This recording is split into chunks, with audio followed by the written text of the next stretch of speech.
Bien-aimés le Seigneur, je vous salue au nom de l'incomparable grand Seigneur Jésus-Christ. Il est l'unique.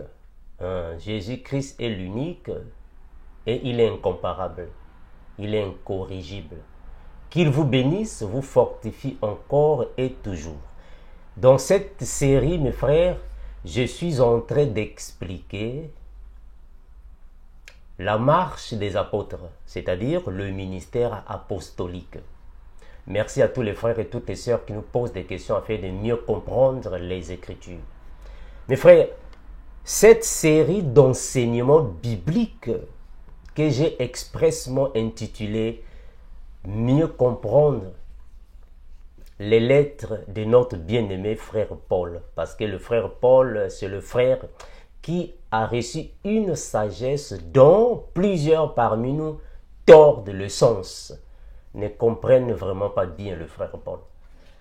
Mes frères, j'ai ici un commentaire dont je ne vais pas mentionner les noms,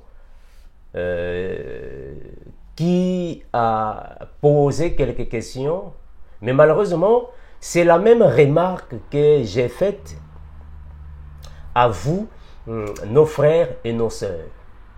C'est-à-dire que j'ai constaté qu'à plusieurs reprises, quand nous présentons l'enseignement, il y a beaucoup parmi vous qui non seulement ont un problème de compréhension, mais aussi un problème de l'audition. Et il faut faire très attention avec ça, mes frères. Voilà pourquoi aujourd'hui, il y a plusieurs de nos frères et de nos sœurs qui interprètent mal ce que nous disons. C'est-à-dire qu'aujourd'hui, je peux dire que la Bible est bleu, blanc, mais une sœur ou un frère va là-bas dire que non, le frère Armand a dit que la Bible est rouge, noir. Vous déformez parfois nos dires. Et cela n'est pas bon. C'est pas bien, mes bien-aimés. On a toujours dit que si vous écoutez nos enseignements avec quelques préoccupations, appelez-nous, afin que nous puissions partager les Écritures, même si nous ne sommes pas toutefois disponibles, mais appelez-nous, très important. Parce que j'ai vite compris que nous avons plusieurs frères et sœurs qui aiment les Écritures, mais malheureusement, se laissent emporter par tout vent d'explications, tout vent de doctrines, tout vent d'enseignement. Et nous culpabilisent parfois d'une manière erronée, négative, parfois à ce que nous n'avons pas fait, ou nous n'avons pas dit. Mes frères, vous êtes mes frères, vous êtes mes sœurs. Si je suis en train de retarder un peu, de parler de ça, soit si je suis un peu en train d'essayer de parler lentement et avec beaucoup de répétitions, c'est parce que c'est une chose que je viens de voir il y a longtemps. Je voulais dire que c'est un constat que je fais. Nous avons plusieurs frères et sœurs dans l'Église qui aiment la Bible, aiment les Écritures, mais malheureusement, l'audition. C'est-à-dire que quand vous nous écoutez, moi je ne sais pas, si vous nous écoutez avec les écouteurs, si vous regardez nos enseignements à l'aide des téléphones, des postes téléviseurs, des iPhones, moi je ne sais pas, iPad, ordinateur, je ne sais pas. J'ai remarqué ça maintes fois, que parfois on peut venir ici, dire autre chose, et vous entendez autre chose. J'ai remarqué ça. Alors, si vous avez des lacunes à la compréhension, il faut nous appeler. Comme ça, nous puissions expliquer les choses. Je vais mettre ici un commentaire d'une personne, je tais le nom, qui m'a un peu fait mal. Ça m'a fait mal de voir la personne dire les choses que je n'ai pas dit. Et en plus, ce n'est pas la première fois. C'est un constat que j'ai fait. Voilà. Quand quelqu'un veut corriger Armando, quand quelqu'un veut dire de mal de Armando, il va dire des choses que je n'ai pas dit. ou soit il va dire des choses, c'est-à-dire qu'il va mal comprendre et redire ou me rétorquer d'une manière tordue. Hein, mes frères, faut vraiment que le Seigneur vous aide avec cet esprit-là, c'est pas bon. Hein, mes frères, c'est pas bon. Regardez d'abord ces commentaires. Ici, quelqu'un a écrit ceci. Mon frère, bon, ici il a écrit, bon, je comprends, Armabdo, bon, ça va, c'est pas un problème, c'est peut-être une erreur de frappe.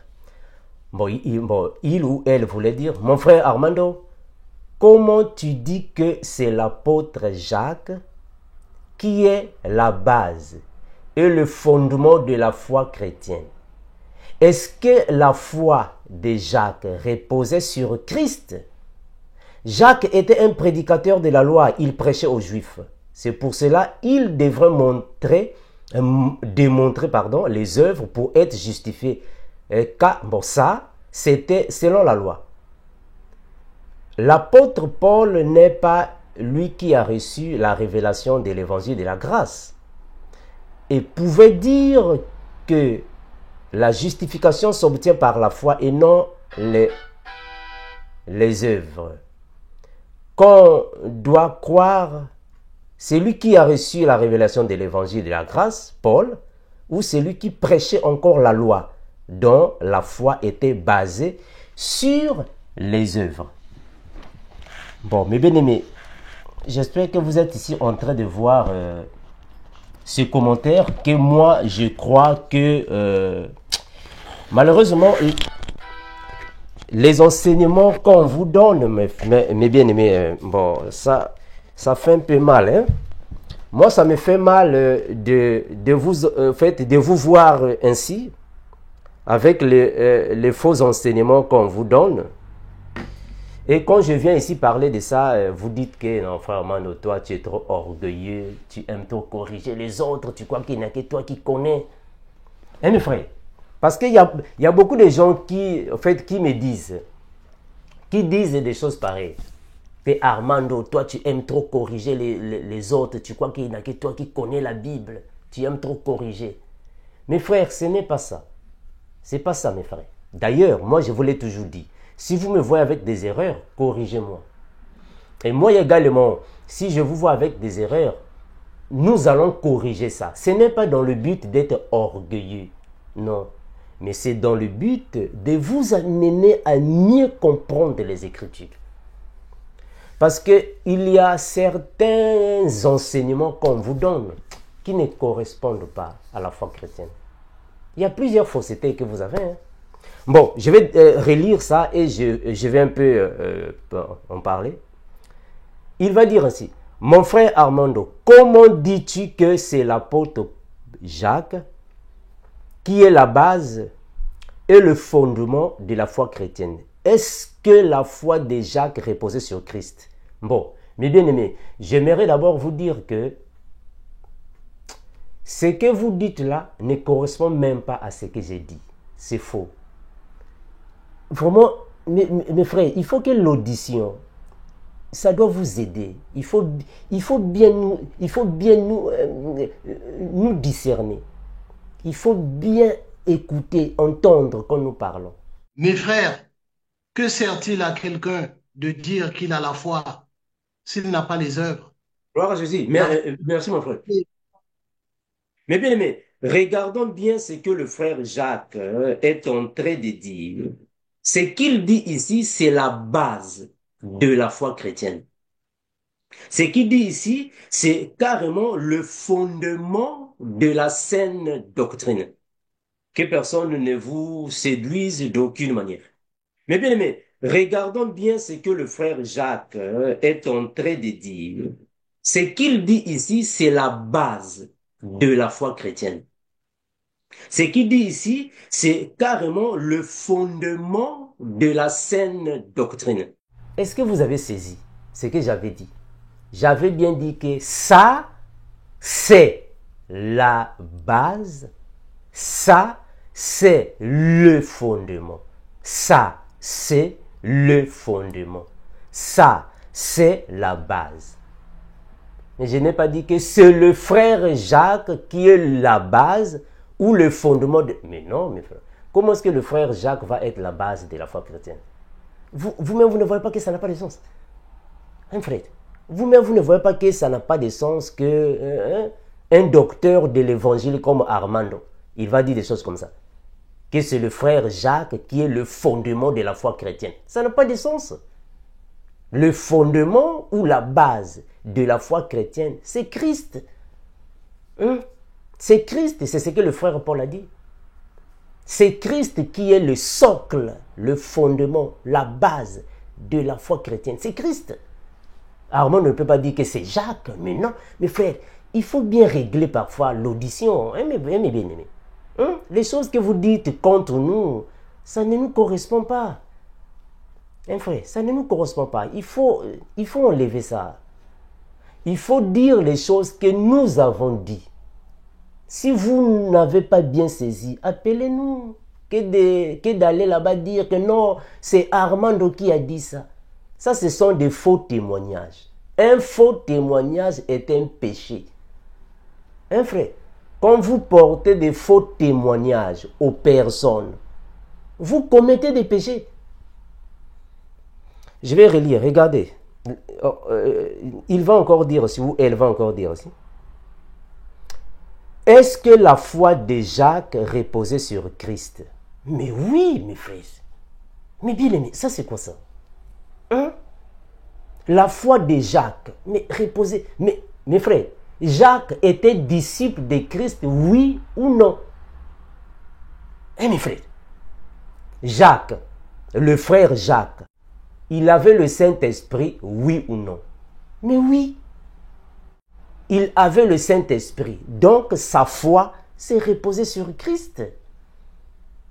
Si vous dites que la foi de Jacques ne se reposait pas sur Christ, donc Jacques n'ira pas au ciel. Maintenant, sa foi s'est reposée sur qui? Sur Moïse. Mes frères. Mes frères, vous savez, moi, parfois, ça me fait mal. Bon, ça, vraiment, ce que je vous dis, c'est ce que moi, je ressens quand je suis dans mon coin. Je suis dans mon coin. Moi, personnellement, ça me fait mal quand je vois plusieurs personnes m'appeler et me dire que frère Armando, le frère X a dit ceci, cela. Le frère Armando, on nous avait dit ceci, cela. Non, mais frère Armando, mais la Bible dit ceci, cela. Et tout ce que vous dites là, c'est faux. Bon, vous allez dire que je suis orgueilleux. C'est ça le mal, au fait. Le mal avec vous, c'est ça. Vous dites que je suis orgueilleux. Mes frères, c'est pour votre bien que nous faisons ça. C'est pour que vous puissiez comprendre les Écritures. Quand nous venons ici, nous époumonner de parler à haute voix, de criarder, de parler avec autorité. Ce n'est pas de l'orgueil. C'est pour que vous puissiez être enracinés dans la foi. Et les choses que le frère Armando dit ici, je vous l'ai toujours dit.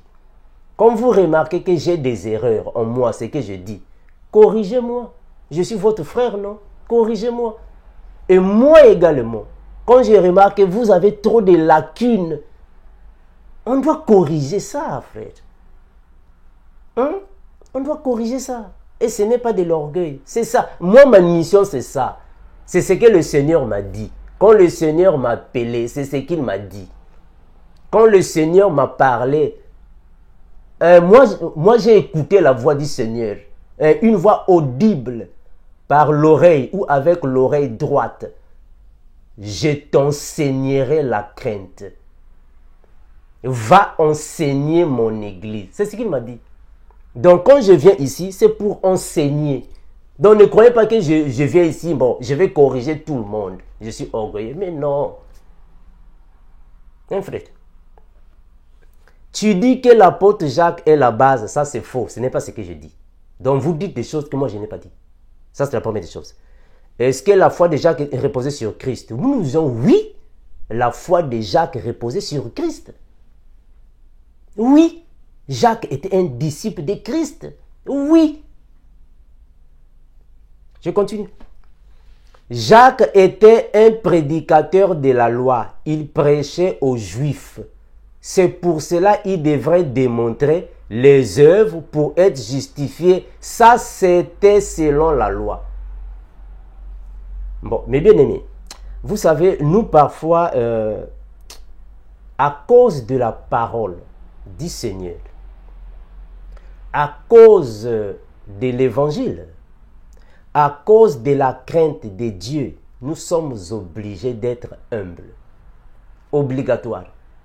Mais sinon, si cela n'était pas le cas, sinon, on devrait parfois répondre à certaines questions pièges. Parce que moi, je crois que ça, en fait, ça, ce ne sont pas des questions pour comprendre.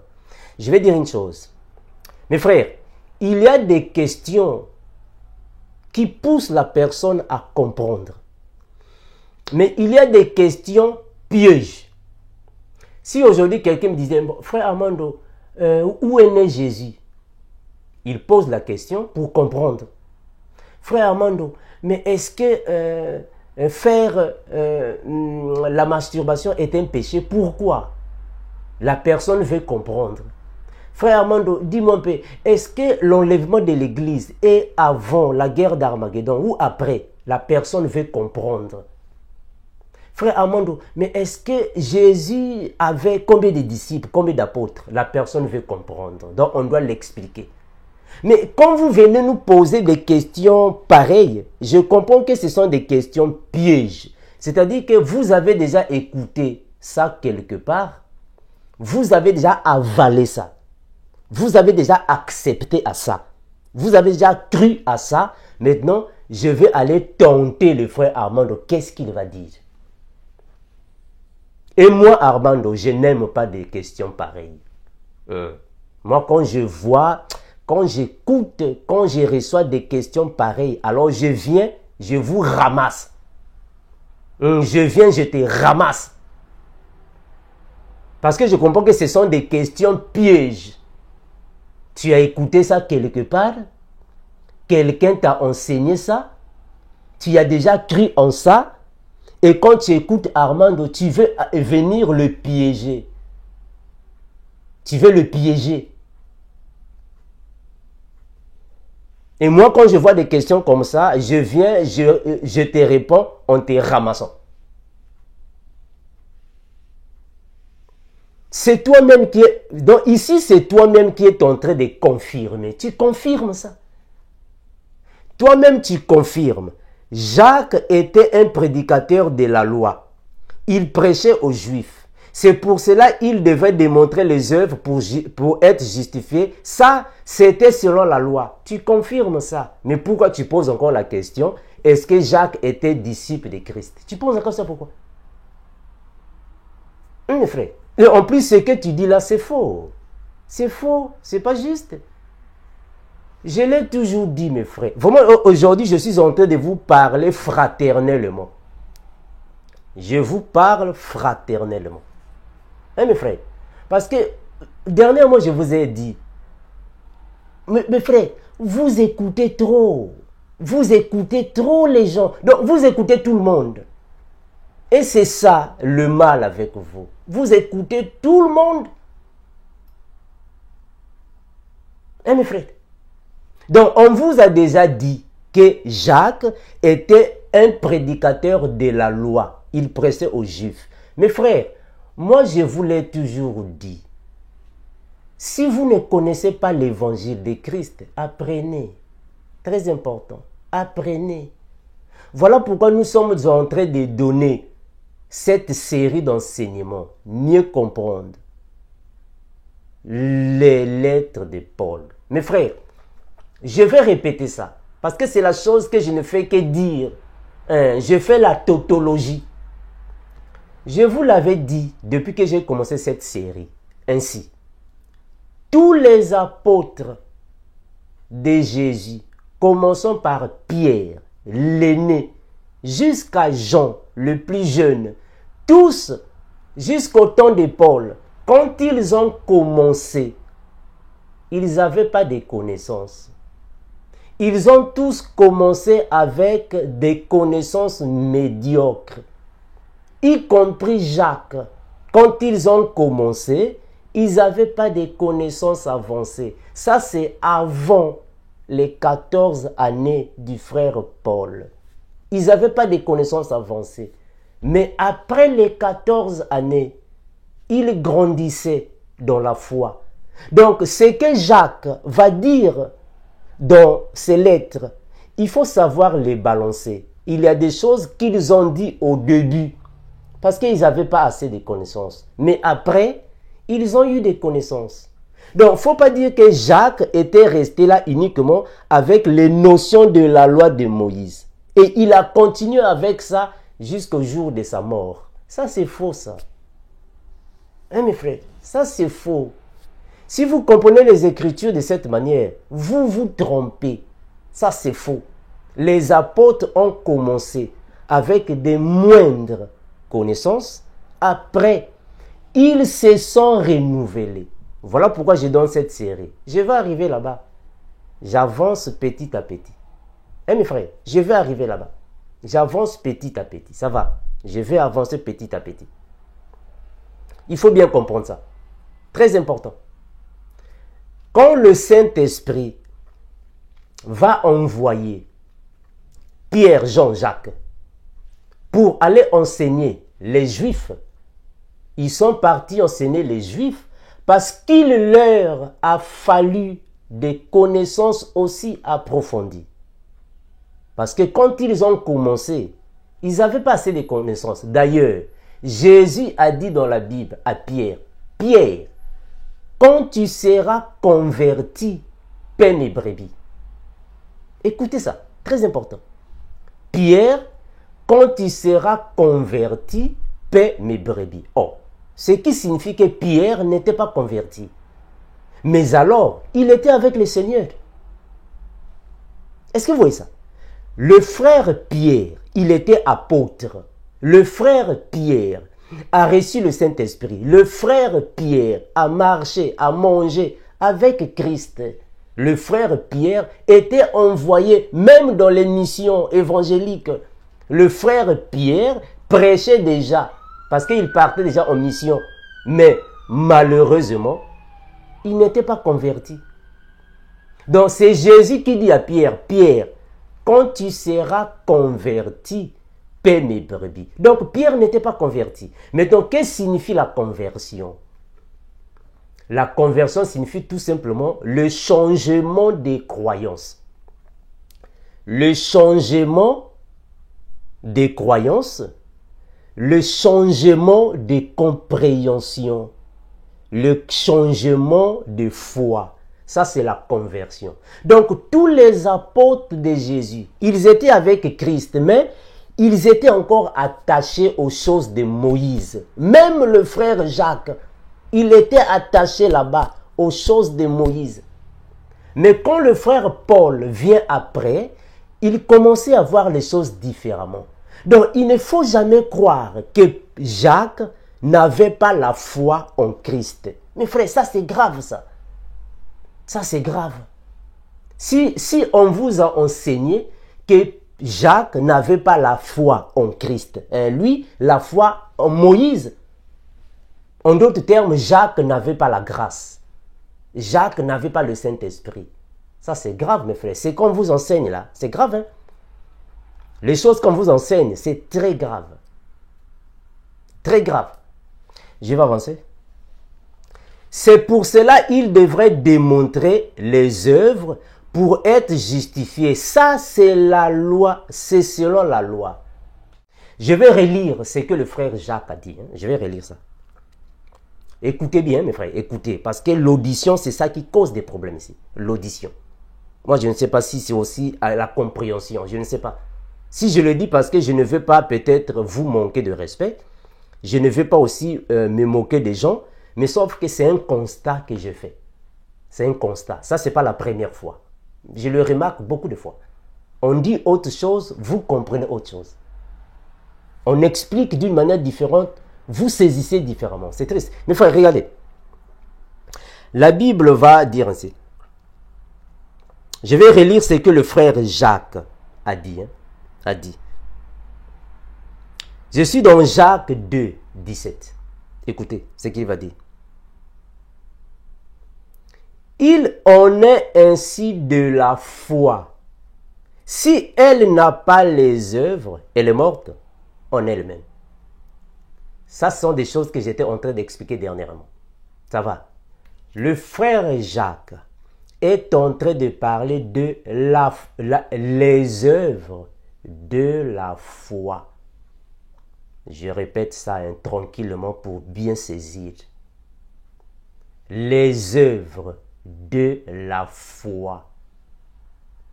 Il ne parle pas des œuvres de la loi.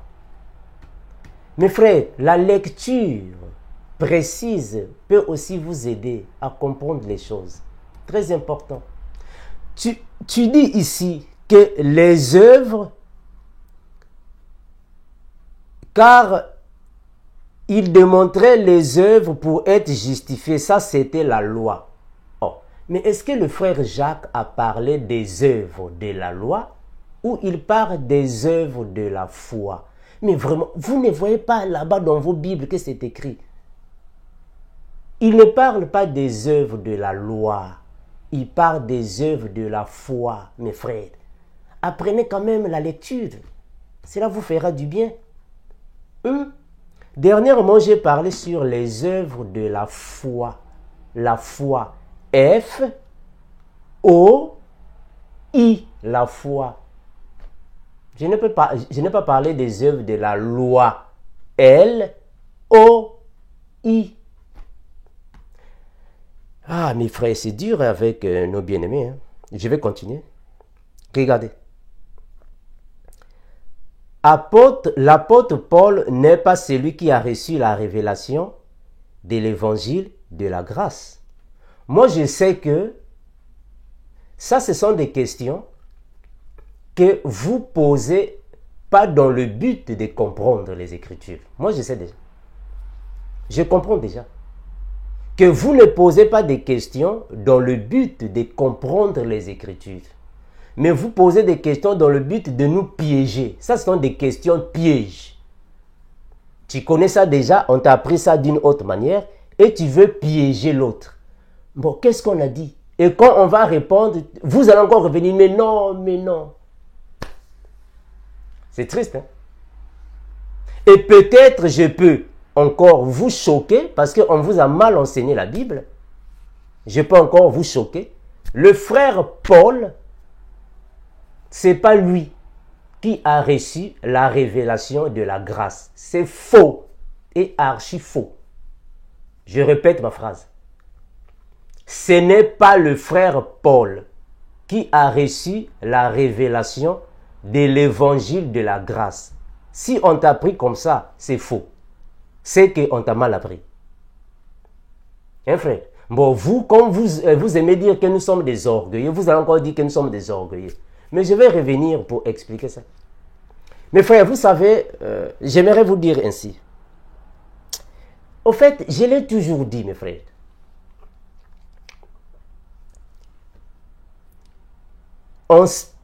Enseigner les Écritures, c'est un don que Dieu a donné. Personne ne peut enseigner les Écritures s'il n'a pas le don que Dieu lui a accordé.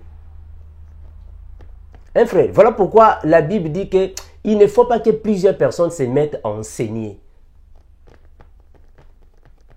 Parce que comme plusieurs personnes se mettent à enseigner, vous transmettez des faussetés, des hérésies aux autres. Parce que dans vos enseignements, ce qui manque, c'est quoi? C'est la précision, l'exactitude. Vous savez, frère, aujourd'hui, je peux dire que bon, moi, Armando, je vis aux États-Unis. Ça, c'est vrai, c'est pas faux, c'est vrai. Mais si je disais que je vis à Paris, et quelqu'un vient dire, moi, je vis en France. Je vais répéter ça. Hein. C'est-à-dire que si quelqu'un vous disait, je vis en France, la personne a bien dit, ça va, je vis en France. C'est bon, c'est juste. Mais quand une autre personne vient dire « Je vis en France, à Paris, dans l'avenue XY, la maison XY, l'appartement XY », ça, il y a plus de précision. Est-ce que vous comprenez? Il y a plus d'exactitude. C'est comme si je vais dire que, bon, Jésus est né en Israël. Jésus, il est né en Israël. Bon, l'autre va dire, non, Jésus est né en Israël, en Bethléem, en Judée, à Capernaum. Après, il est parti dans Nazareth. Il donne plus de précision, c'est clair. Est-ce que vous voyez ça? Il peut encore entrer dans la profondeur. Donc, on peut enseigner l'évangile. Mais quand l'évangile manque de précision, mes frères, vous allez donner des faux enseignements aux autres. Quand vos enseignements manquent de précision, vous allez conduire les autres dans des erreurs, dans les hérésies. Parce que je vous dis déjà que ce n'est pas le frère Paul qui a reçu la révélation de l'évangile de la grâce. Je vais répéter ça. Ce n'est pas le frère Paul qui a reçu la révélation de l'évangile de la grâce. Ça n'a pas de précision. Même pas. Ceux qui ont reçu la révélation de l'évangile de la grâce, ce sont les prophètes. Je répète ça. Ce sont les prophètes. Vous allez me dire, frère Amando, quels sont les versets bibliques? Je vais revenir. Moi, quand je parle, je reviens. Ce sont les prophètes. Ce n'est pas l'apôtre Paul. Mes frères, comment ça se fait-il que vous voulez que Paul reçoive l'évangile de la grâce alors que Paul est venu après Jean, Jacques et Pierre? La précision, mes frères, est celle-ci. Et c'est la chose que j'ai toujours dit. Je l'ai toujours répété. Le frère Paul a reçu le renouvellement de la compréhension de l'évangile de la grâce. Je répète. Le frère Paul a reçu le renouvellement de la compréhension. Je veux dire que le frère Paul, c'est lui qui a reçu la vraie signification du message de Christ, la bonne nouvelle. C'est-à-dire que la personne qui est venue avec la grâce, c'est lui-même le Seigneur. Il a prêché l'évangile de la grâce aux apôtres. L'évangile de la grâce signifie tout simplement la bonne nouvelle. C'est fini. C'est ça l'évangile de la grâce. C'est la bonne nouvelle du royaume des cieux. Ça, c'est l'évangile de la grâce. C'est Jésus qui est venu avec ça. Parce que c'est lui qui est le propriétaire de cet évangile-là. Jésus. Je vais parler doucement parce qu'on dit l'audition là, vraiment, moi je ne sais pas. Jésus, c'est lui qui est le propriétaire de l'évangile de la grâce. Quand il est venu sur la terre, il a prêché cet évangile à ses apôtres. Mais sauf que les apôtres n'avaient pas de connaissances avancées. Ils ont reçu l'évangile. Ils ont commencé avec ça, mais malheureusement, ils mélangeaient l'évangile de la grâce et la loi de Moïse. Ils mélangeaient les deux. La grâce et la loi. Ils mélangeaient ça. Quand le frère Paul est venu, il a trouvé l'évangile de la grâce. Il a trouvé ça.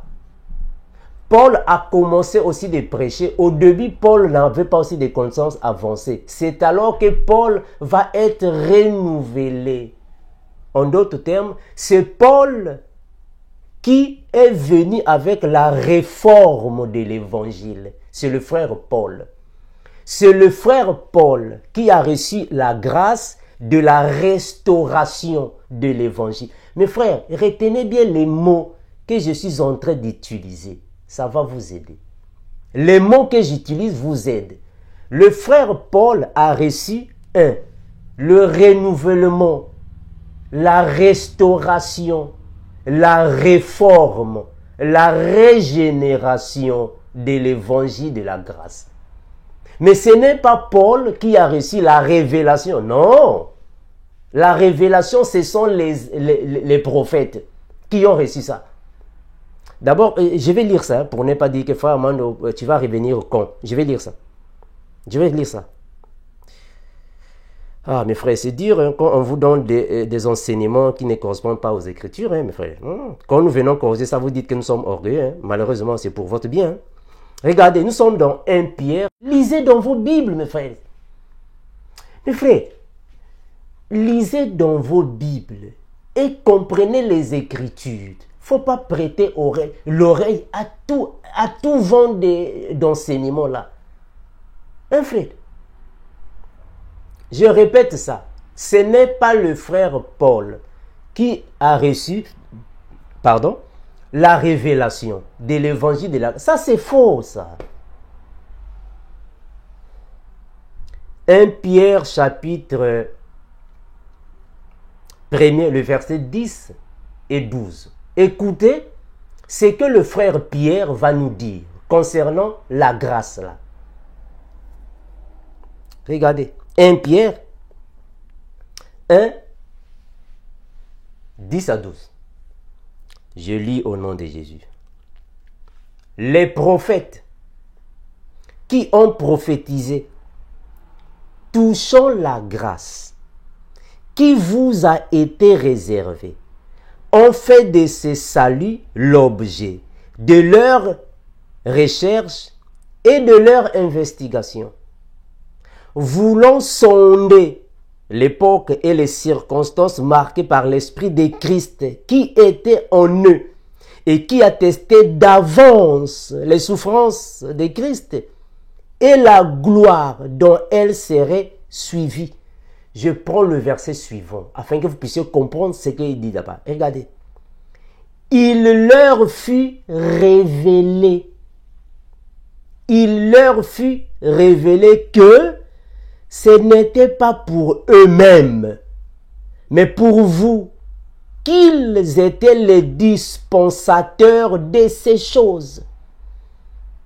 Que vous ont annoncé maintenant ceux qui vous ont prêché l'évangile par le Saint-Esprit envoyé du ciel et dans lesquels les anges désirent plonger leur regard. Mes frères, on dirait que je dois aller doucement, peut-être comme la compréhension parfois fait défaut. Je veux pouvoir relire doucement, afin que vous puissiez me saisir. Ici, le frère Paul est en train de nous confirmer que la grâce a déjà existé dans la prophétie, avant même que Jésus ne vienne sur la terre. Dans la prophétie, il y avait déjà la grâce. Écoutez, les prophètes qui ont prophétisé touchant la grâce qui vous était réservée ont fait de ce salut l'objet de leurs recherches et leurs investigations. On veut dire ainsi, c'est-à-dire que la grâce que le Seigneur avait réservée pour les nations futures, les générations futures, le peuple futur, les vrais disciples futurs, cette grâce-là, dans la prophétie, les prophètes avaient déjà vu ça. Les prophètes connaissaient déjà ça. Mais dans la prophétie, peut-être ça peut vous choquer, hein, vous qui n'êtes pas peut-être mature. Parmi les prophètes de l'ancienne alliance, le prophète qui a beaucoup parlé de la grâce que Christ viendra avec, c'est le frère Ésaïe. C'est le prophète Ésaïe. C'est Ésaïe qui a même parlé de la mission de Jésus-Christ du début à la fin, depuis sa naissance. J'espère que vous voyez ça. C'est le frère Ésaïe. Quelque part, il a même donné la naissance de Jésus. Je vais lire ça. Je vais lire ça parce que nous voulons donner des versets bibliques, hein, mes frères. On veut donner des versets bibliques. C'est triste, hein. Ah, mes bien-aimés, vraiment que le Seigneur vous aide hein, pour comprendre les choses. Hein. Écoutez, ce que le frère Ésaïe va dire. Ésaïe chapitre 9, le verset 6. 5, bon, prenons seulement 6. 6, il va dire ainsi. Car un enfant nous est né, un fils nous est donné, et la domination reposera sur son épaule. On l'appellera admirable, conseiller, Dieu puissant, Père éternel, prince de la paix. Donner à l'empire de l'accroissement et une paix sans fin au trône de David et son royaume. L'affermir et le soutenir par le droit, la justice dès maintenant à toujours. Voilà ce que fera le zèle de l'Éternel des armées. Mes frères, vous pouvez prendre plusieurs prophéties d'Ésaïe. Pas seulement Ésaïe. Ça, c'est juste un exemple que je donne. Pour vous démontrer que avant que Jésus ne vienne sur la terre, les prophètes dans la prophétie, ils avaient déjà vu la grâce. Ils étaient déjà révélés concernant la grâce. Ils connaissaient déjà la grâce, mais à distance. Donc, il ne faut pas dire que c'est Paul qui a reçu la révélation. Mais non, frère. Ce n'est pas Paul qui a reçu la révélation de la grâce. Non, ça c'est faux ça. Non, ça c'est faux. Les prophètes ont déjà commencé de prêcher la grâce dans l'ombre. On a prêché la grâce dans l'ombre. Regardez mes frères, lisez les Écritures. Je vais prendre Ésaïe 53, regardez. Ça c'est seulement les versets que je vous donne, mais il y en a plusieurs. Il y en a plusieurs. Comment est-ce que vous ne comprenez toujours pas les Écritures jusqu'à aujourd'hui, mes frères hein? Avec tous les enseignements qu'on vous donne. Ça fait quand même mal de vous voir comme ça. Ésaïe chapitre, je prends chapitre 53. Je vais prendre le verset 7. Regardez ce qu'il va dire. Ésaïe 53, le verset 7. Ils ont déjà prêché Christ. Ils ont déjà prêché la grâce dans l'ombre. Vous voyez le frère Salomon. Il va dire que ici sur la terre, il n'y a rien de nouveau. Rien n'est nouveau ici sur la terre. Tout ce qui existe aujourd'hui a déjà existé. Il n'y a rien de nouveau sous le soleil. Tout a déjà existé. Donc, il ne faut pas dire que c'est Paul qui voit. Non, c'est pas Paul, mon frère. C'est pas Paul. Il faut bien nous saisir. Moi, il y a dans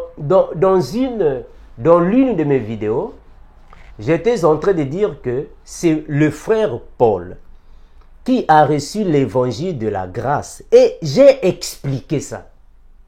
J'ai dit que ce n'est pas l'évangile de la grâce qu'il va être le premier pour prêcher. Non, c'est le renouvellement, c'est-à-dire la restauration. Très important. La réforme de l'évangile. La restauration de l'évangile. Le renouvellement de l'évangile. C'est le frère Paul. C'est-à-dire que c'est Christ par le frère Paul.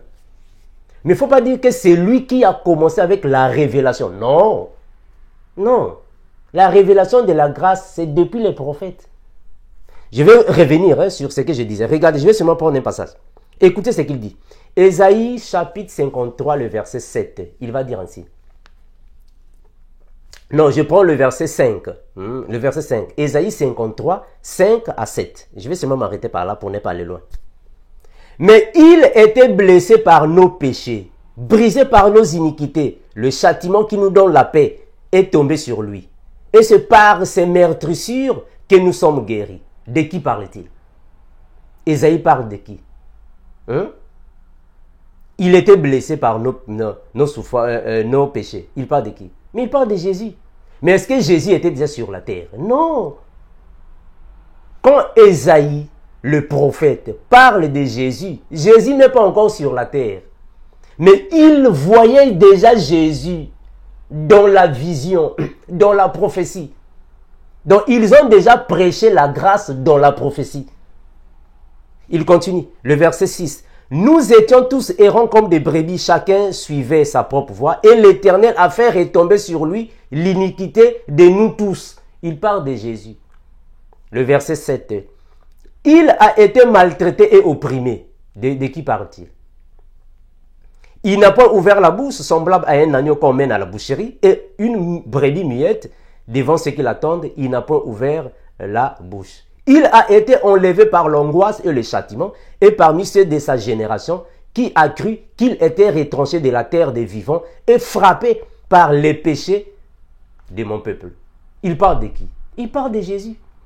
Mes frères, comprenez une chose.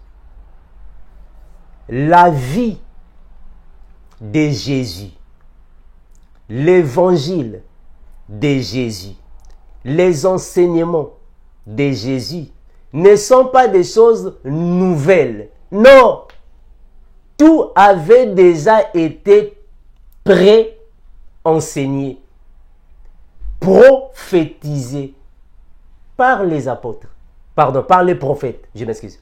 Donc, il n'y a pas moyen de nous dire que c'est le frère Paul qui va recevoir la révélation de l'évangile de la grâce. Non. Il faut bien préciser ce passage. Moi, quand je vous dis ici que c'est Paul qui reçoit la révélation concernant l'évangile de la grâce, je donne des explications afin que vous compreniez. C'est la restauration de cet évangile. C'est le frère Paul. Parce que, vouloir ou pas, c'est le frère Paul qui est le premier enseignant de la bonne nouvelle aux nations avec précision et exactitude. C'est le frère Paul, vouloir ou pas. Mais concernant la révélation, ce n'est pas Paul. Non, la révélation a commencé avant Paul. Hein, mes frères? C'est avant Paul. Vous pouvez lire les prophètes. Je vais revenir sur ce que le frère Pierre avait dit, afin que je puisse encore en parler. Regardez. Les prophètes qui ont prophétisé, touchant la grâce qui vous a été réservée, afin de ce salut, écoutez bien, afin de ce salut, donc, avant même que Jésus ne vienne prêcher le salut, les prophètes connaissaient déjà le salut. Je répète ça. Avant même que le Seigneur Jésus vienne sur la terre pour prêcher le salut, les prophètes avaient déjà connu le salut dans la prophétie. Ils connaissaient déjà le salut. Mais sauf que ils ont fait des investigations. Ils ont cherché de connaître qu'est-ce qui se passe, qu'est-ce qui va arriver. Mais ils n'étaient pas arrivés. Ils sont partis avant la venue de Christ. Mes frères, je continue. Ils ont fait des recherches et des investigations voulant sonder l'époque et les circonstances marquées par l'esprit de Christ qui était en eux. C'est très important. L'esprit de Christ qui était en eux. Très important cette partie-là. L'esprit de Christ qui était en eux. Donc, depuis Enoch, depuis Abraham, depuis Lot, Noé, vous pouvez citer tous. Moïse, Élie, Ésaïe, Jérémie, Habakkuk, ils sont nombreux que vous connaissez. Osée, ils sont nombreux, Joël. Tous ces prophètes-là, ils avaient l'esprit de Christ. Ah, mes frères, vraiment, si le Seigneur ne vous aide pas à comprendre les Écritures, vous allez croire aux choses qui ne sont pas vraies. Et quand on vient ici vous dire comme ça, bon, vous allez dire que non, il est orgueilleux. C'est triste, hein? Toutes ces personnes avaient l'esprit de Christ. Toutes ces personnes connaissaient la grâce dans la prophétie. Toutes ces personnes connaissaient les choses de Dieu dans la prophétie. Donc, ce n'est pas Paul qui est venu après. Non. Et Paul, c'est un enfant qui est venu après les prophètes, non? Comment est-ce que vous pouvez comprendre les choses de cette manière? Paul est venu après. Le problème ici est que le frère Paul, il a reçu une sagesse. Voilà pourquoi on parle d'une grâce exceptionnelle, particulière. C'est le frère Paul. Mais sinon, ce n'est pas Paul qui a commencé. Non. Mes frères, je vais vous dire une chose ici. Le frère Paul, quand il a commencé avec les choses de Dieu, il lisait les prophètes. Je répète ça. Quand le frère Paul a commencé avec l'évangile, il lisait les prophètes. Je répète ça. Paul lisait les prophètes. Donc, il ne faut pas croire que Paul est tombé du ciel, automatiquement, il a commencé à prêcher. Non. Il lisait les prophètes. Paul lisait les prophètes. Voilà pourquoi vous allez voir même dans la Bible. Je vais lire ça. Bon, parce que nous, on n'aime pas des choses comme ça. On n'aime pas des choses. Mes frères Armando, qui a dit ça? Regardez, je vais seulement prendre quelques petits passages. Afin que vous puissiez comprendre que Paul... Parce que vous, on dirait, vous croyez que le frère Paul, il est tombé du ciel et automatiquement, il a commencé d'enseigner la Bible sans pourtant passer par les autres frères. C'est ce que vous croyez. Non. Le frère Paul aussi a appris par les autres ou avec les autres. Hébreu. Je suis dans Hébreu. Je prends Hébreu, regardez, ça c'est seulement un passage que je vais lire pour ne pas beaucoup parler, pour ne pas beaucoup lire. Je vais lire ça. Regardez, je suis dans Hébreu. Hébreu, je prends le chapitre 1er. Commençons à partir du verset 5, et je descends. Car auquel des anges Dieu a-t-il dit, tu es mon fils, je t'ai engendré aujourd'hui. Et encore, je serai pour lui un père, et il sera pour moi un fils. Et lorsqu'il introduit de nouveau dans le monde, le premier-né, il dit que tous les anges de Dieu l'adorent. De plus, il dit aux anges, c'est lui qui fait de ses anges les vents, et de ses serviteurs une flamme de feu. Mais il dit au Fils, ton trône, ô Dieu, est éternel, le sceptre, vous pouvez lire ce que vous pouvez lire là-bas. Ici, c'est qui? C'est le frère Paul qui est en train d'écrire. Mais en réalité, ce n'est pas Paul qui a reçu ça, c'était David. C'est David qui avait reçu cette révélation dont Paul est en train d'écrire. Ce qui veut dire que Paul lui-même, il avait lu David. Et il est venu mettre ça, il est venu écrire ça. Il a lu David. Donc, il ne faut pas croire que c'est Paul qui a commencé avec la révélation. Non, ça c'est quoi ça? Ça c'est quoi, frère? Vous pouvez lire, mes frères. Je vais encore lire, un autre passage. Il y en a plusieurs, mes frères. Il y a plusieurs passages. Je suis dans Hébreu chapitre 9. Regardez. Hébreu chapitre 9. Je commence à partir du verset 1er. La première alliance avait aussi des ordonnances relatives au culte et les sanctuaires terrestres. Un tabernacle fut en effet construit dans la partie antérieure appelée le lieu saint, étaient les chandeliers, la table et les pains des propositions. Derrière le second voile se trouvait la partie du tabernacle appelée le Saint des Saints, renfermant l'autel d'or pour les parfaits. Et l'arche de l'alliance entièrement recouvert d'or, il y avait dans l'arche un vase d'or. Concernant la manne, vous pouvez continuer la lecture. Je vous pose la question.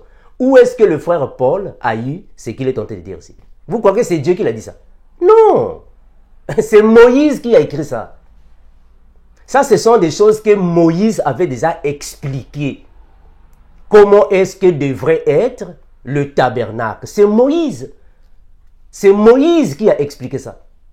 Et le frère Paul, quand il vient, il va commencer à lire et à reprendre ça. Parce que lui aussi, Paul, il lisait la loi. Je prends encore un autre passage, mes frères. Voilà, je prends encore un autre passage pour que vous ne puissiez pas dire non, frère Mando, on ne sait pas quoi. Je vais seulement prendre un autre passage afin que vous puissiez comprendre que ce n'est pas Paul qui est venu avec la révélation de la grâce. Non, ce n'est pas Paul. Paul aussi a appris. Il y a des choses que Paul aussi a appris. La révélation était avant. Parce que si vous dites que c'est Paul qui a reçu la révélation de la grâce. Donc, avant Paul, il n'y avait pas la révélation. Et ça, c'est grave. Ça, c'est grave. Donc, avant Paul, il n'y avait pas la révélation. Ah, mes frères. Ah, non, non, non. Au moins que le Seigneur vous aide. C'est que le Seigneur vous aide. Donc, avant Paul, il n'y avait pas la révélation, quoi. Donc, l'Église a eu la révélation quand Paul est venu. Mais ça, c'est faux, ça. Ça, c'est faux. La révélation a déjà existé. Je vais lire ça. Attendez. Je vais lire ça, afin que vous puissiez comprendre. La révélation a déjà existé avant même Paul. Proverbe, regardez Proverbe chapitre 29. Qu'est-ce qu'on dit là-bas? Qu'est-ce que la Bible dit? Quand il n'y a pas de révélation, le peuple est sans frein. Heureux s'il observe la loi. Vous comprenez ça? Donc la révélation a existé depuis la loi. Eh, mes frères, vraiment. Ah, que le Seigneur vous aide seulement. Mes frères, depuis la loi de Moïse, la révélation existe. Depuis la loi. Ce n'est pas Paul qui a reçu la révélation de la grâce, non. La révélation a déjà existé chez les prophètes. La révélation de la grâce chez les prophètes. Je vais relire ça, afin que vous puissiez... Je vais répartir dans l'autre, dans Pierre, ce que je suis en train de lire, afin que vous puissiez mieux me saisir. Regardez, je vais seulement prendre un passage ici, après je vais répartir dans Pierre, afin de mieux saisir, et je vais revenir sur le message qui m'avait été adressé. Voilà, regardez ce que Paul va dire. Regardez ce que Paul va dire ici.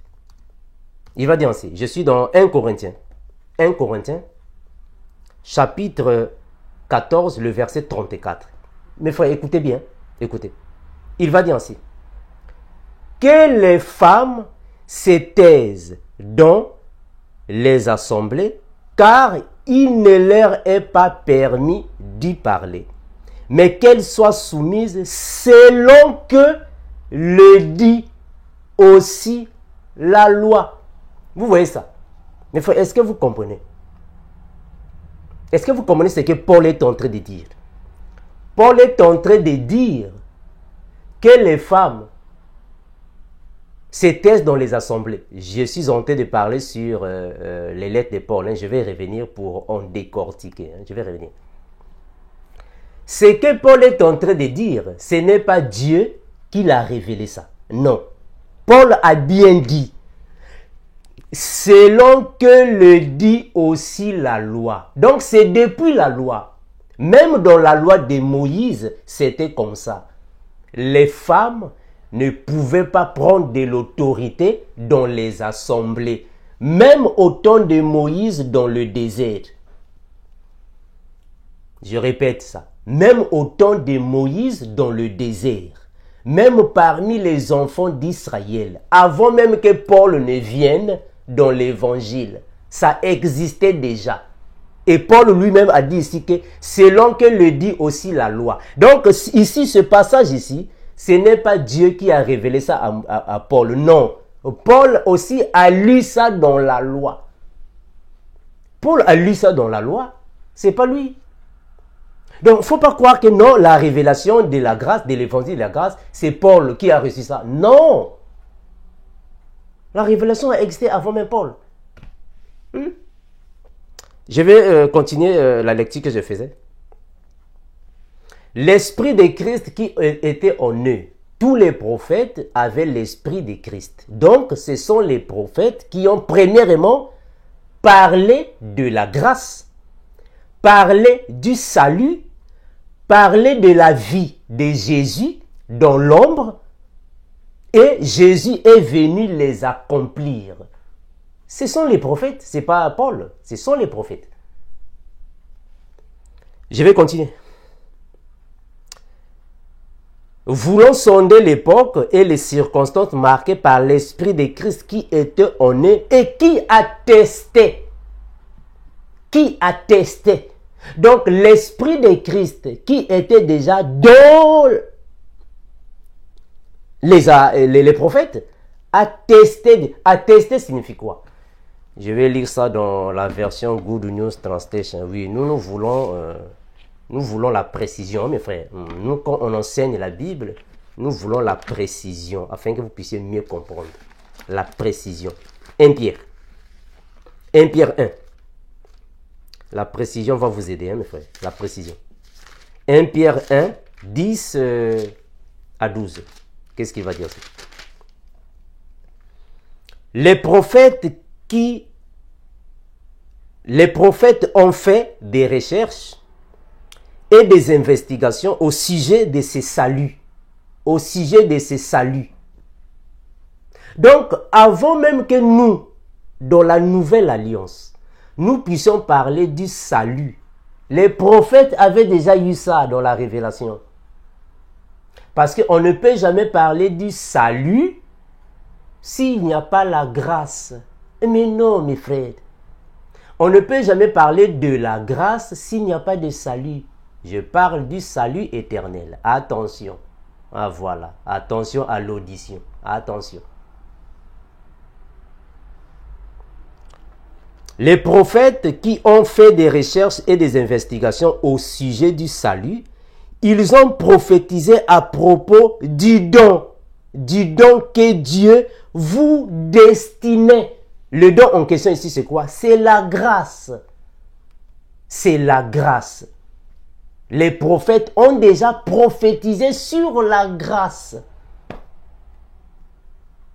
Donc, avant même que la grâce, comme la Bible dit dans Jean 1, vous pouvez lire, je crois que c'est le verset 17, c'est ça, non? Je vais confirmer ça. Je crois que c'est ça, non, mes bien-aimés. Jean chapitre 1er, le verset 17. J'espère que c'est ça. Hein? On va confirmer ici. La Bible va dire aussi, Jean 1, 17. Je crois que c'est Jean 1, 17, c'est ça. Jean 1, verset 17, gloire à Jésus. La Bible dit ainsi, car la loi a été donnée par Moïse, la grâce et la vérité sont venues par Jésus-Christ. Comprenez ça, très important.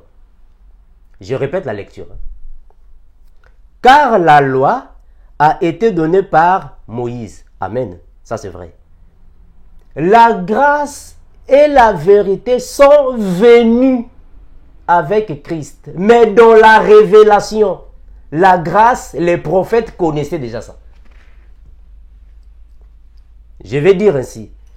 Avant même que Jésus ne vienne en personne sur la terre, les prophètes avaient déjà parlé de ça.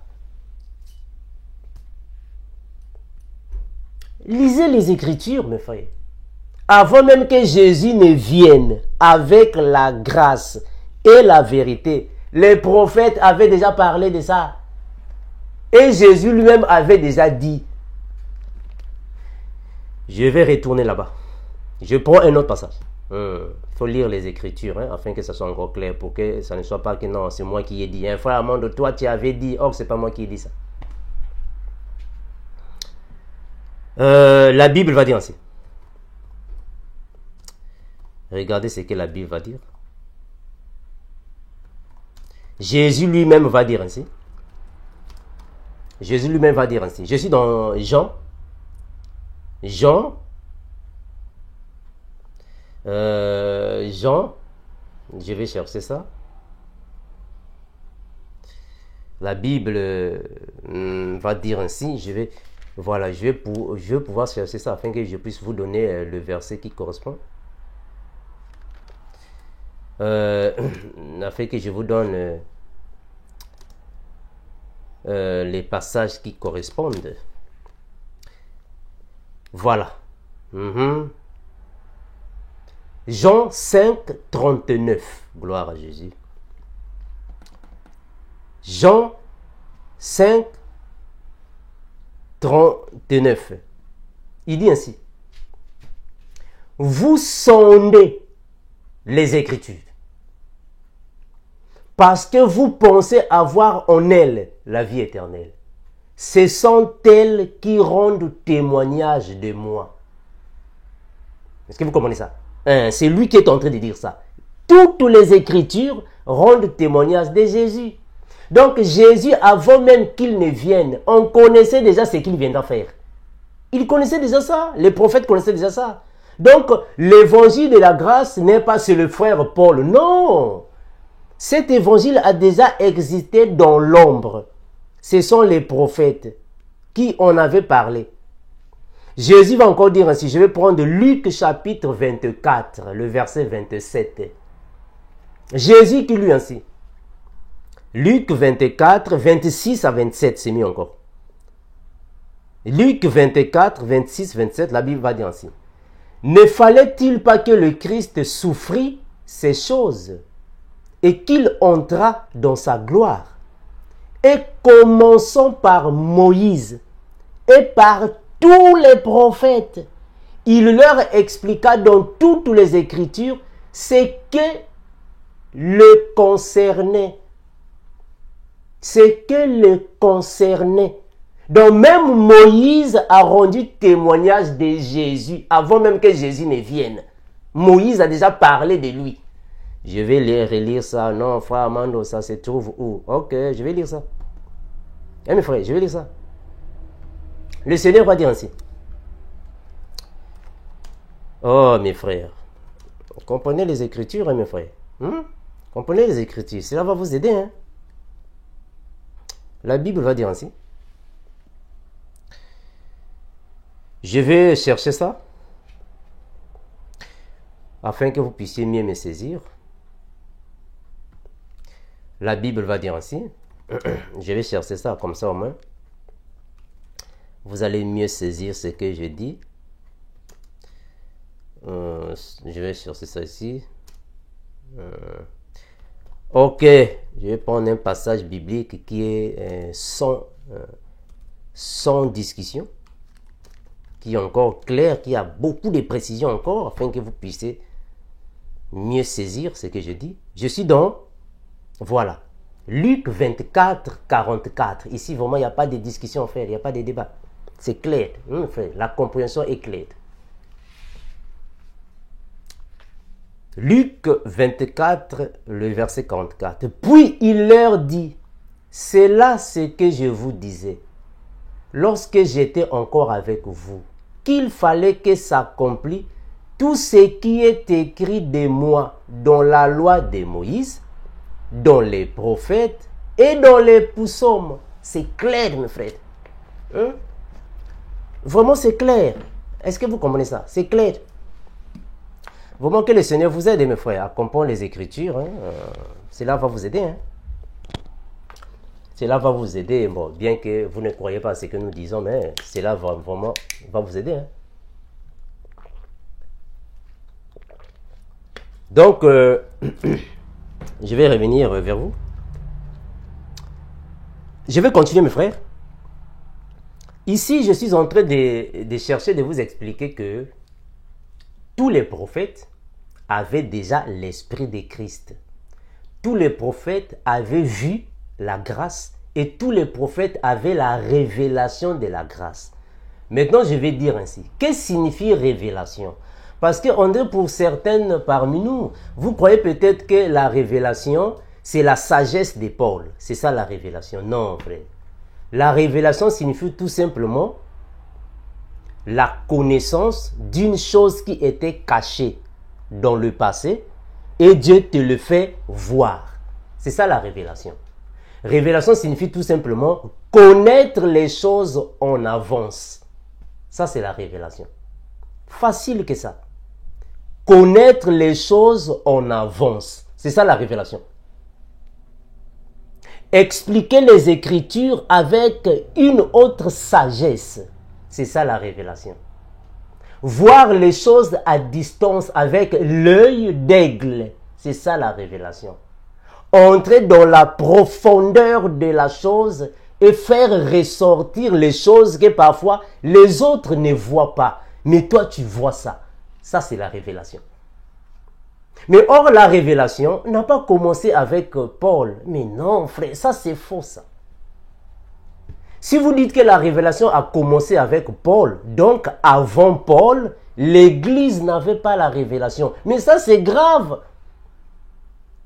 Voilà pourquoi Salomon a dit, un peuple sans révélation, c'est un peuple qui fonctionne sans... Mais non, mes frères, comment est-ce que le peuple de Dieu ne va pas avoir la révélation? Et ça, c'est grave, ça.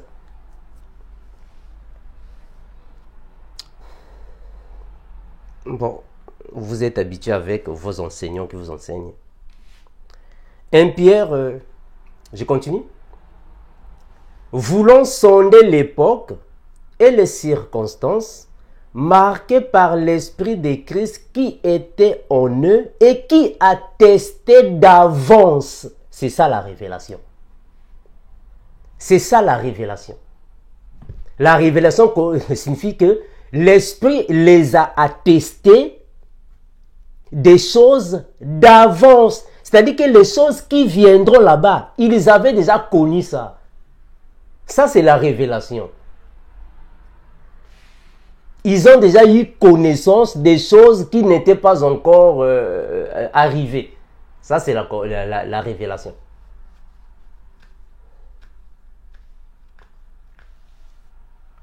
Maintenant, cette révélation, ils ont mis ça dans la prophétie.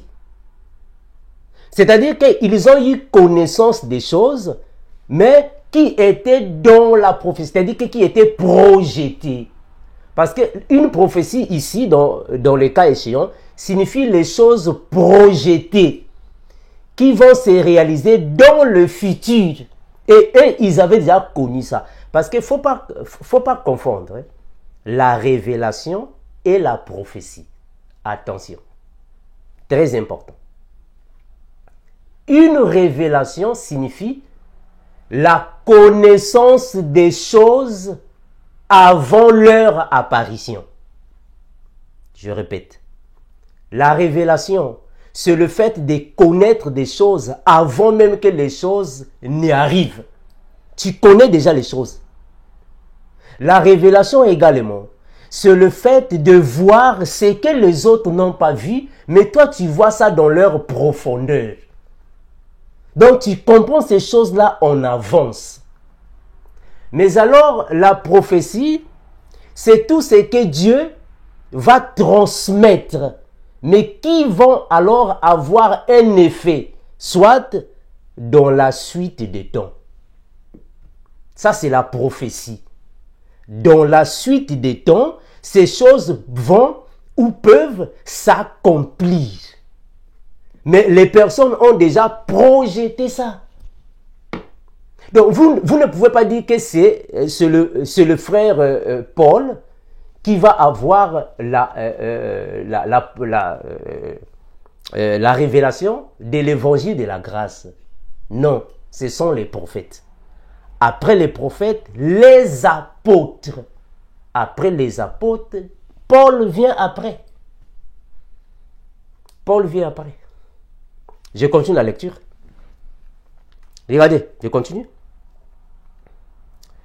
Et qui attestait d'avance, en d'autres termes, ils avaient déjà la connaissance de ce qui arrivera.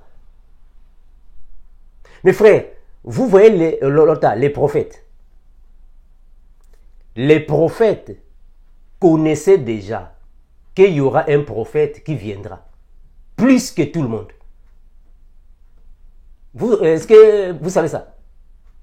Je vais lire un passage. Après, je vais revenir ici. Voilà, je lis, je reviens. Donc, c'est que le Seigneur va me mettre en esprit. Je vais lire ça. Puis, je reviens. Écoutez ce que Moïse va dire. Moïse va dire ainsi. Moïse va dire ainsi. Écoutez. Deutéronome chapitre 18, le verset 15. Il dit ainsi. Deutéronome 18, 15. L'Éternel, ton Dieu, te suscitera du milieu de toi, d'entre tes frères, un prophète comme moi, vous l'écouterez. De qui Moïse parle-t-il? Mes frères, Moïse a dit aux enfants d'Israël que le Seigneur va susciter un prophète, mais pas comme les autres. Un prophète comme moi. Pourquoi il dit ça? Mais parce que Moïse était comme un Dieu devant les enfants d'Israël. Il était exceptionnel, comme un Dieu sur la terre, devant les enfants d'Israël. Et il dit que Dieu, l'Éternel, va susciter un prophète. Mais le prophète là ne sera pas comme tout le monde. Le prophète là ne sera pas comme Ésaïe, non. Le prophète là ne sera pas comme Malachi, non. Le prophète là ne sera pas comme Joël, non. Il ne sera pas comme Habakkuk, non. Le prophète là, il sera comme moi-même Moïse. De qui parle-t-il? Il parle de Jésus. Moïse parle de Jésus. C'est ça qu'on appelle la révélation. Ça va. C'est ça la révélation. Donc avant même que les choses n'y arrivent, il a déjà la connaissance de ça. C'est ça la révélation. Donc il ne faut pas croire que l'évangile de la grâce, c'est Paul qui va avoir la révélation. Mais mes frères, ça me scandalise. Franchement, moi ça me scandalise. Quand j'écoute ça, en fait, les mots me manquent. Les mots me manquent. Mes frères, les enseignements que vous recevez n'ont pas de précision. Non, frère. La révélation de l'évangile de la grâce a commencé avant Paul. D'abord, qu'est-ce que signifie l'évangile de la grâce? Ça veut dire quoi? Vous, quand vous dites l'évangile de la grâce, ça veut dire quoi? Mes frères, l'évangile de la grâce signifie tout simplement le message du don de Dieu. L'évangile de la grâce signifie tout simplement la bonne nouvelle du royaume de Dieu. L'évangile de la grâce signifie tout simplement le message qui contient l'onction de Dieu. C'est ça l'évangile de la grâce. Donc, il ne faut pas dire que c'est Paul qui a commencé avec ça. Non, ce n'est pas Paul. Ce n'est pas le frère Paul. Je vais continuer. Alors, l'Esprit qui attestait d'avance les souffrances de Christ et la gloire dont elle serait suivie, et la gloire. Donc, avant même que Jésus-Christ ne vienne sur la terre, les prophètes connaissaient déjà le salut, la grâce et la gloire de Jésus. Mais frère, lisez dans vos Bibles. Si ce que nous disons est faux, appelez-nous. On peut partager les Écritures. Lisez les Écritures. Avant même que Jésus lui-même ne vienne sur la terre, je vais dire, avant que l'Esprit qui est Christ prenne le corps et venir sur la terre, les prophètes avaient déjà la révélation du salut, de la grâce, de la gloire et des souffrances de Christ, sa naissance jusqu'à sa mort. Ils connaissaient déjà toutes les choses. Ils avaient déjà la révélation. Mais donc pourquoi vous dites que c'est Paul qui a reçu la révélation? Non, mes frères, vous ne voyez pas que ça ne correspond pas. Vous ne voyez pas que ça ne correspond pas. Je vais continuer de lire. Le verset 12, voilà. C'est le verset 12 qui vraiment donne une réponse claire et nette, sans être contredit. Il est clair dans le verset 12. Il leur fit révéler. C'est clair.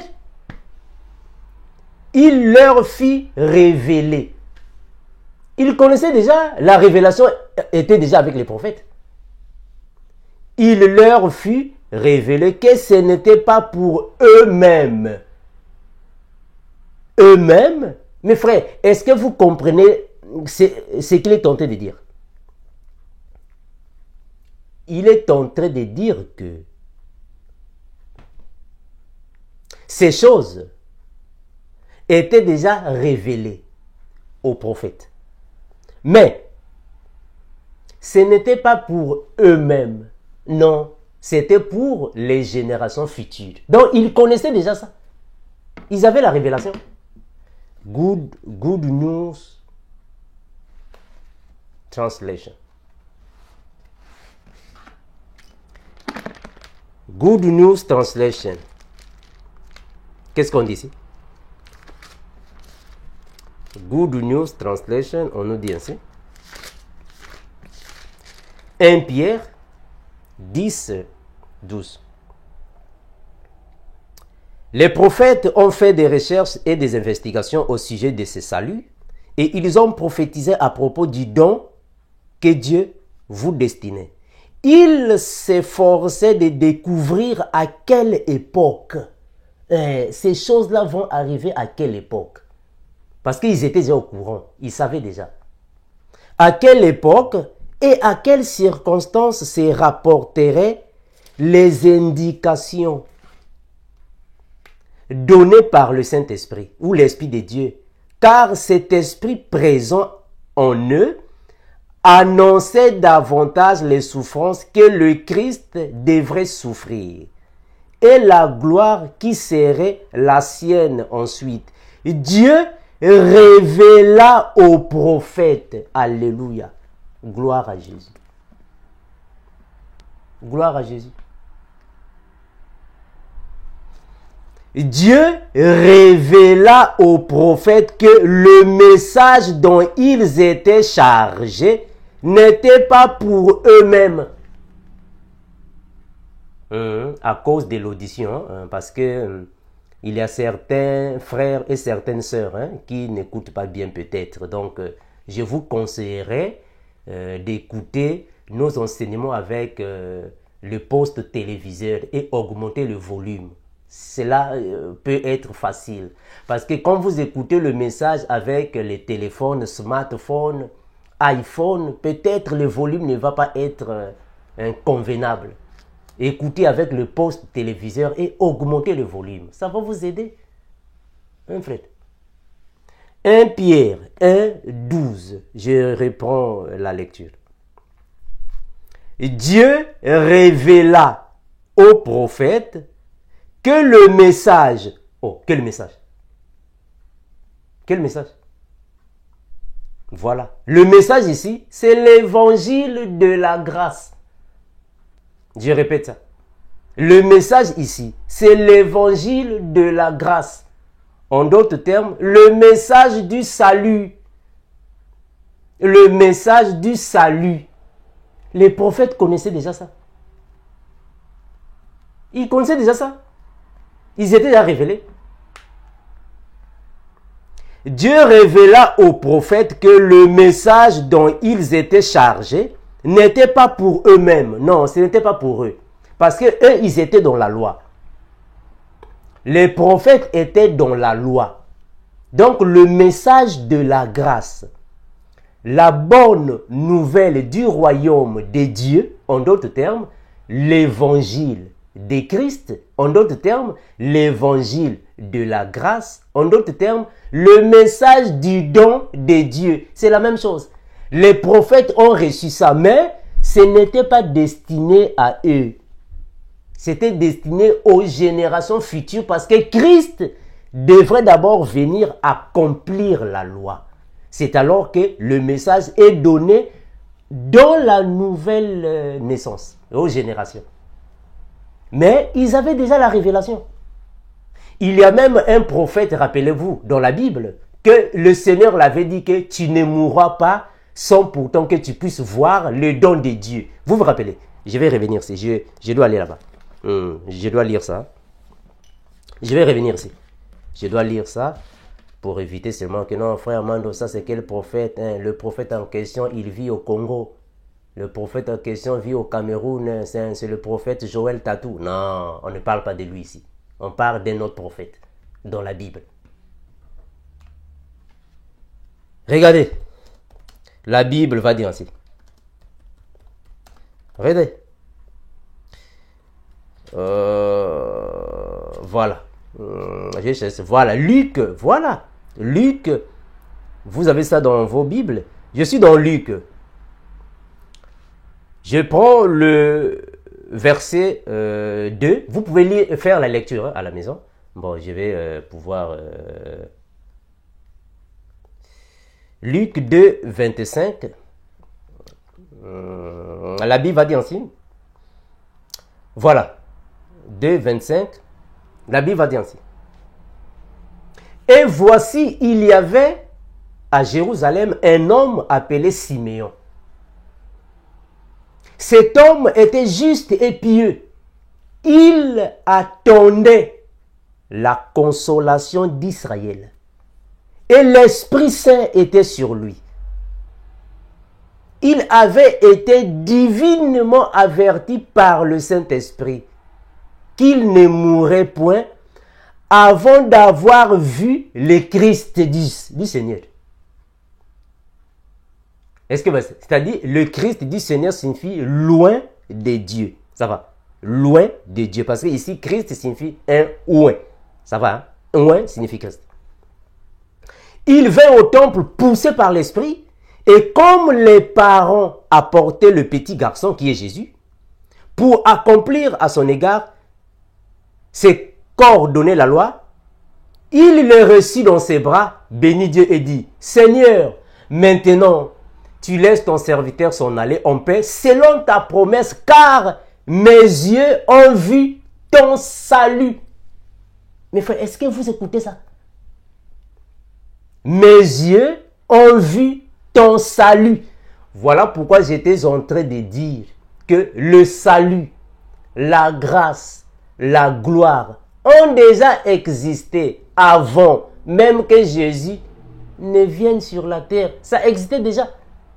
Mais dans l'ombre, ça existait. Or, on ne peut pas parler du salut sans parler de la grâce. Non.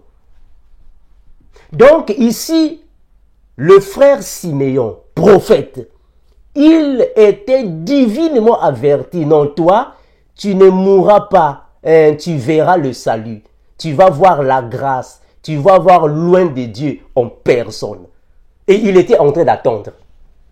Il attendait. Mais Jésus n'était pas encore né. Et il attendait. Ah, mes frères.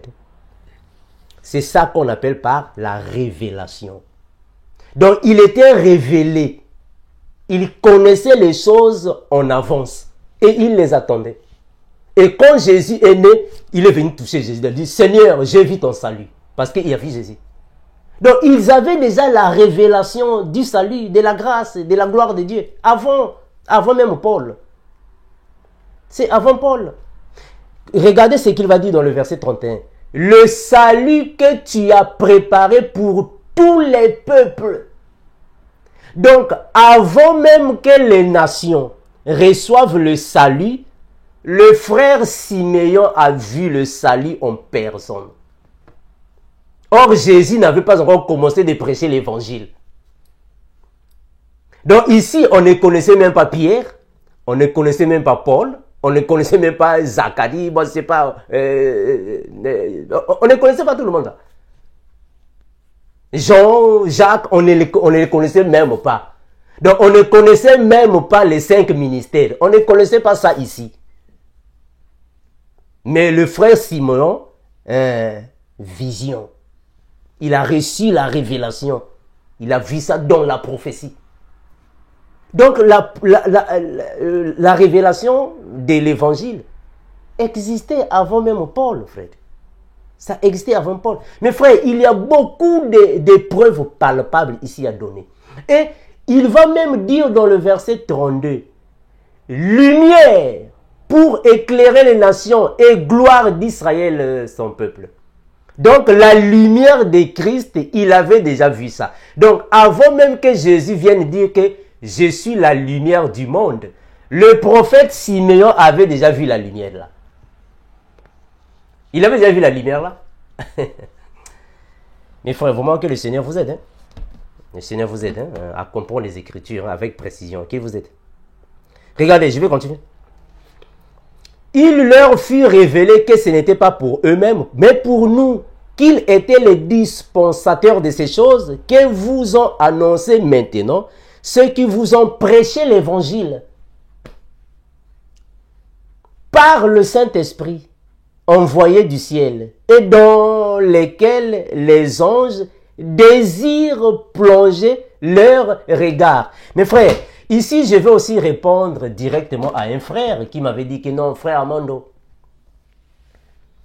les disciples ont reçu le Saint-Esprit le jour de la Pentecôte. Frère, ça c'est faux.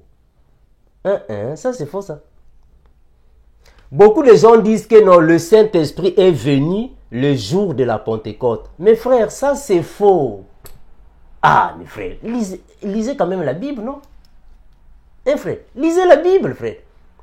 Je venais de lire ici Siméon. Qu'est-ce que la Bible a dit? Siméon était rempli du Saint-Esprit. Mais Jésus n'était pas encore né. Le jour de la Pentecôte n'était pas encore longtemps approché. Les prophètes, les apôtres n'étaient pas là. Mais il avait déjà le Saint-Esprit. Même le prophète, Jean-Baptiste avait déjà le Saint-Esprit. Luc chapitre 1er, le verset 15. Voilà, j'espère que c'est là. J'espère que c'est là que je suis en train de dire ici. Luc 1,15, je crois que c'est là.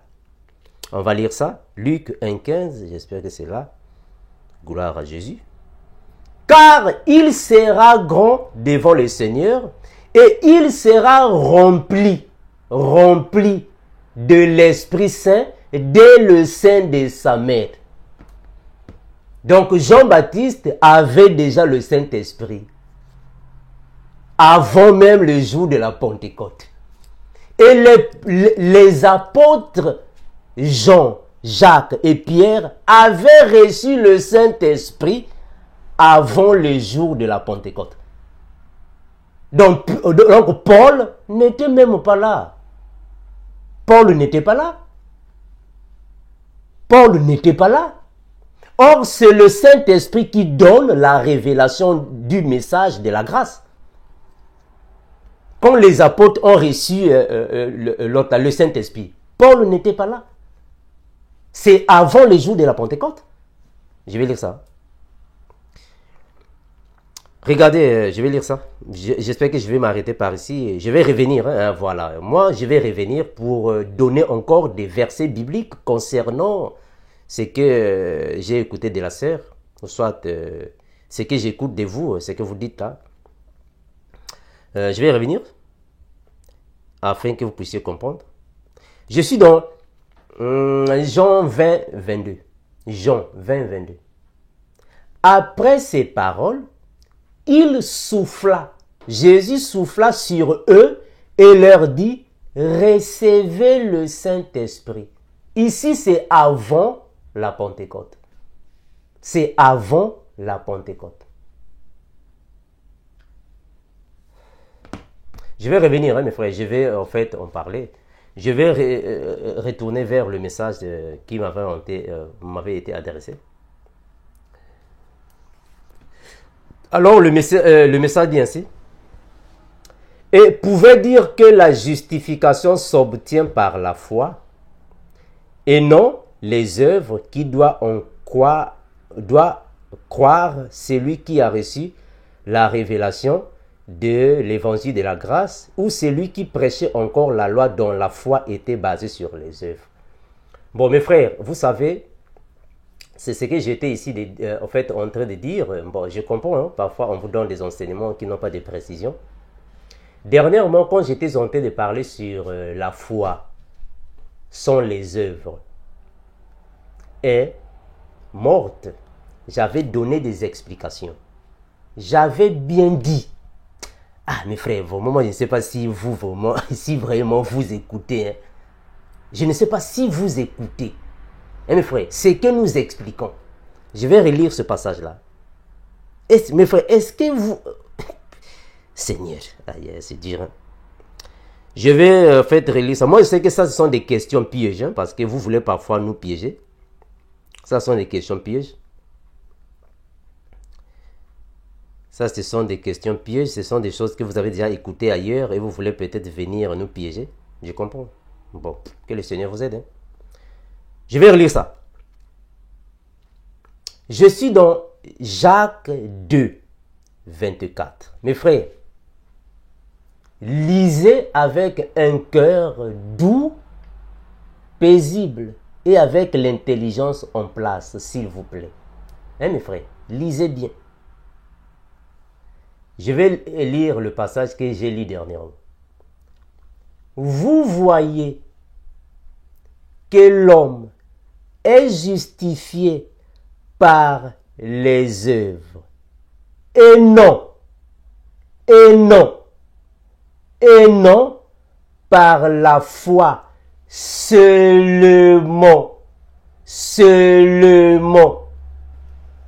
Mes frères, vous savez, bon, moi je ne sais pas si je dois dire ça, mais parfois c'est triste, hein, mes frères. Vous, quand vous nous contactez, parfois, pour chercher à nous reprocher, à des choses parfois que vous-même, vous n'êtes pas capable de discerner, de bien comprendre, premièrement. Mes frères, mais le frère Jacques est clair. Louis II a écrit ça clair. Je vais lire ça dans cette... C'est clair ici, frère. Il est en train de dire clairement pourquoi on a mis seulement. Mes frères, moi je ne sais pas. Est-ce que c'est le français qui complique? Ou c'est nous qui ne parlons pas bien le français? C'est clair. Seulement. Ici, il est en train de dire que nous ne sommes pas justifiés seulement par la foi. Nous ne sommes non plus aussi seulement justifiés seulement par les œuvres, mais la foi et les œuvres. Est-ce que vous voyez ça? La combinaison. Il faut que ça soit combiné. Bon, vous venez dire non, les œuvres étaient pour la loi. Mes frères, lisez bien et comprenez mieux. Hein, mes frères, lisez bien, comprenez mieux. Vous voyez que l'homme est justifié par les œuvres, virgule. On a mis là-bas une virgule. Comprenez ça, mes frères. Vous voyez que l'homme est justifié par les œuvres, virgule. Virgule signifie que la phrase n'est pas encore finie. On continue de faire la lecture. On a marqué une pause, un virgule. Et non par la foi seulement. Seulement. Ah là là. Que le Seigneur nous aide. Franchement. Je vais lire le dernier passage en question ici. Jacques 2, 24. Peut-être ici c'est encore clair. Jacques 2, 24. Jacques 2, 24. La Bible va dire ainsi. Jacques 2, 24. La Bible dit ainsi. Vous le voyez donc, un être humain est reconnu comme juste par Dieu à cause de ses actes et non pas uniquement à cause de sa foi.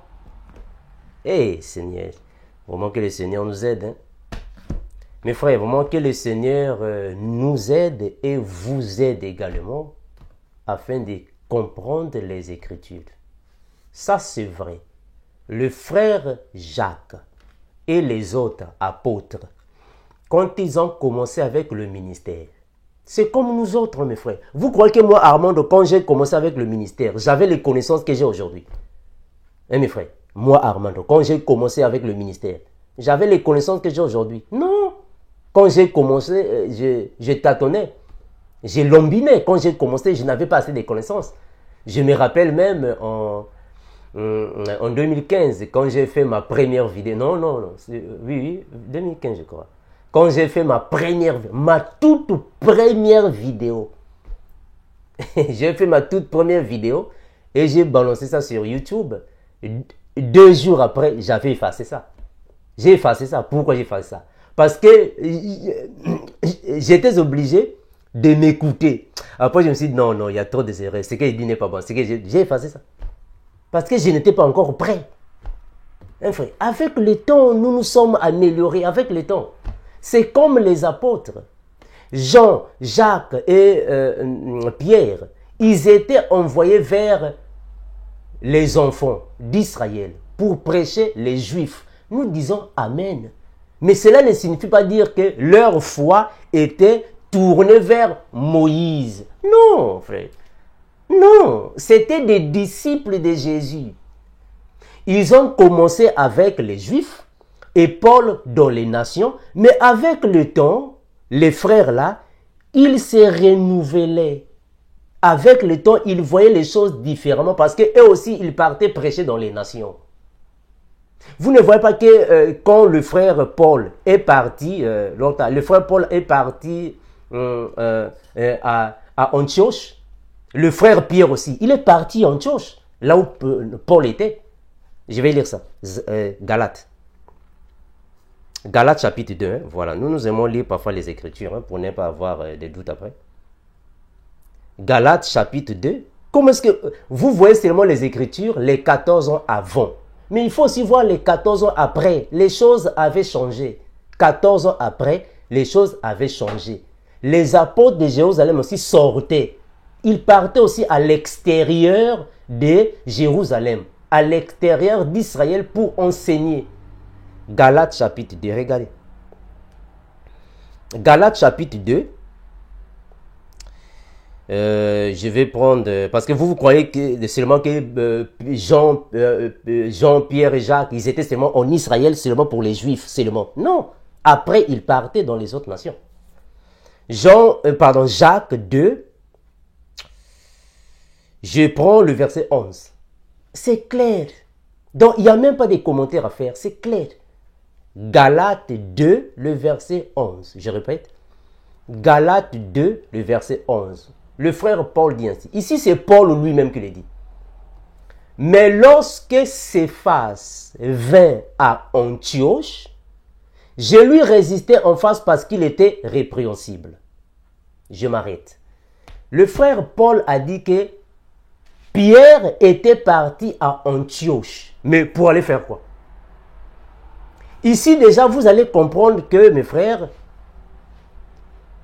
les apôtres de Jésus, Jean-Pierre et les autres, ils étaient basés dans Jérusalem. Mais avec le temps, ils sortaient pour aller évangéliser. Parce que ça, c'était la mission que Jésus leur avait donnée. Donc, même là où Jésus partait, ils étaient obligés d'aller également. Et vous allez constater aussi que même là où Paul faisait ses voyages, ses apôtres aussi partaient vers Paul. Ils se combinaient, c'est-à-dire qu'ils étaient ensemble avec Paul. Bien qu'au début, ils n'avaient pas de connaissances, mais avec le temps, ils avaient maintenant d'autres connaissances. Et ils partaient aussi prêcher ailleurs. Ils partaient prêcher ailleurs. Donc, il ne faut pas croire qu'ils étaient seulement assis, ils étaient assis dans le temple de Jérusalem. Parce que vous, on dit, c'est comme ça que vous voyez ça. Vous croyez que quand le Saint-Esprit a envoyé Jean-Pierre pour les Juifs, ils sont partis s'asseoir dans le temple et c'est là qu'ils restaient jusqu'à la fin de leur vie. Mais non, ça c'est faux ça. Ils se déplaçaient, non? Ils se déplaçaient. Maintenant, quand ils se déplaçaient, ils étaient seulement en train de parler de Jésus aux Juifs. Non, à tous les disciples. Bon, mes frères, je vais m'arrêter par ici. Hein. Que le Seigneur vous aide.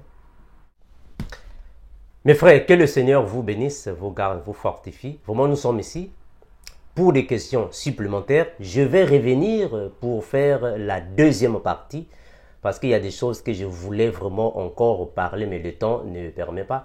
Je vais toutefois revenir. Nous avons le temps de revenir parce que je vais expliquer ici la différence qui existe entre la grâce et les grâces. Je vais revenir, je vais en parler. Soyez fortifiés, bénis, protégés, renouvelés par le Seigneur, comme nous disons toujours, et nous continuerons de vous le dire, Maranatha.